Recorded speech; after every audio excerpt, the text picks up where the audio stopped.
ওইসব লুটেরেরা যারা ব্যাংকের মালিক ছিল তারা মাত্র 7.5% টাকা ব্যাংক প্রদান করে ফিরিয়ে দিয়ে তারা আবার ব্যাংকের মালিকারা তারা বুঝে পাবে। বাংলাদেশের অর্থনৈতিক ব্যবস্থার উপরে যে বক্তব্য দিয়েছেন তাতে করে জাতি হিসেবে আমাদের ভীত সন্ত্রস্ত হওয়ার মতো পরিবেশ তৈরি হয়েছে। বাংলাদেশের অর্থনীতি একটা খাদের কিনারায় দাঁড়িয়ে আছে। এই খাদের কিনারায় যারা বাংলাদেশের অর্থনীতিকে নিয়ে গেল সেই সব লুটেরাদেরকে আবারও একীভূত হওয়া ব্যাংকগুলো মালিকানা ফিরিয়ে দেওয়ার একটা আইন সরকার বাস্তবায়ন করেছে। আপনারা জানেন যে সব ব্যাংক লুটেরেরা বাংলাদেশ থেকে হাজার হাজার কোটি টাকা তারা পাচার করেছে, তাদের কাছে একীভূত হওয়া ব্যাংকগুলোকে ফিরিয়ে দেওয়ার জন্য মাত্র 7.5% অর্থ তারা যদি ব্যাংক দিতে পারেন তাহলে তাদেরকে ব্যাংকগুলোর মালিকানা দেওয়া হবে। এমন করে বাংলাদেশে ব্যাংক রেজুলেশন আইনটা পাশ করা হয়েছে। এটা অত্যন্ত দুর্ভাগ্যজনক।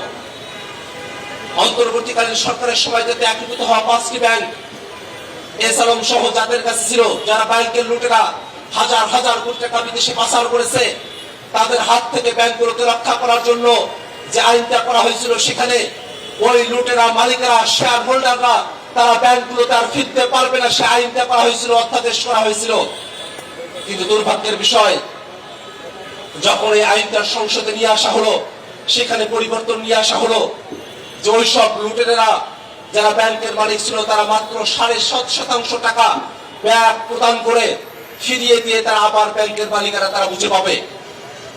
খেয়াল করে দেখুন, কোন একটি ব্যাংকে যদি সরকার 20,000 কোটি টাকা দিয়ে থাকে তার মাত্র 750 টাকা ফেরত দিয়ে মাত্র 1,500 কোটি টাকা ফেরত দিয়ে ওই লুটেরারা তারা আবার ব্যাংকগুলোতে আসতে পারবে।